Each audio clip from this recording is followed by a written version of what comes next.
Today I'm going to talk about Aurangzeb. Now, as some of you know, I have built a small museum of Indian history in Pune, and in that museum we have a very important exhibition about Aurangzeb. Aurangzeb was according to his own records, because Aurangzeb was a very cruel, of course, but very meticulous emperor, very intelligent, very meticulous, and every order he passed, he had it signed and stamped with the emperor's seal. And these orders are still preserved today. They're there for all historians to go and check, but unfortunately, no Indian historian that I know and Western historian that I know cares to go and look at what Aurangzeb decreed. Now, Aurangzeb wanted Islam to rule over India. He felt that Islam was the true religion and that violence and coercion and bullying and torturing was needed to impose Islam upon India. Fortunately, there was a gentleman called Shivaji Maharaj, and he stopped Aurangzeb from fully converting India. But the rule of Aurangzeb was absolutely bloody and violent.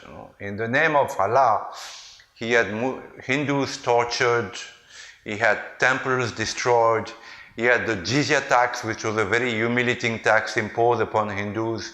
He forbade Hindus to have any position of power, to ride elephants or horse or palanquins. He forbade Hindu customs, even music. There is a mock burial of music instruments by Aurangzeb's court musicians because he had forbidden music.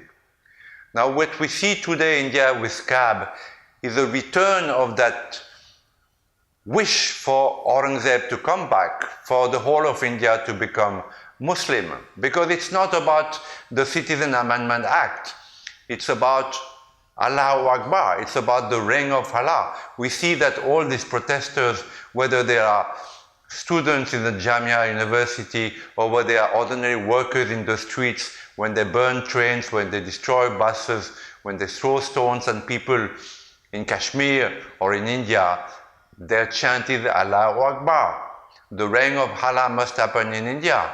And there is a frustration of Muslims at the moment because of the Article 370 was removed, because the triple talaq law was banned. You cannot now divorce your wife with a triple talaq, because of the Ayodhya verdict. So it's not about CAB, it's about the frustration of Muslims in India thinking that their God Allah must rule over India. And for that they're ready to accept that tens of millions of Bangladeshis can come to India and deprive India of jobs and and overpopulate India and lower the economy of India, because the reign of Allah will come with the illegal Muslims. So they're not protesting against the citizenship amendment because they themselves have Indian citizenship.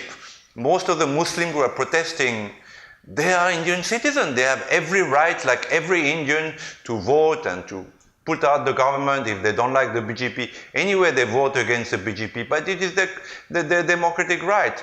It's about Allah. It's about the return of Aurangzeb. It's about the wish that Aurangzeb had that the whole of India should be under the reign of Allah. We need to fight this. It's important that Hindus and Indians stand up against this bullying, because what's happening now is bullying and violence. This is the weapon of Muslims, to bully through blood, through intimidation, through writing people into submission. This is what Aurangzeb tried to do, and he failed. And today, these people should also fail, and the reign of Aurangzeb should not happen again. Namaste.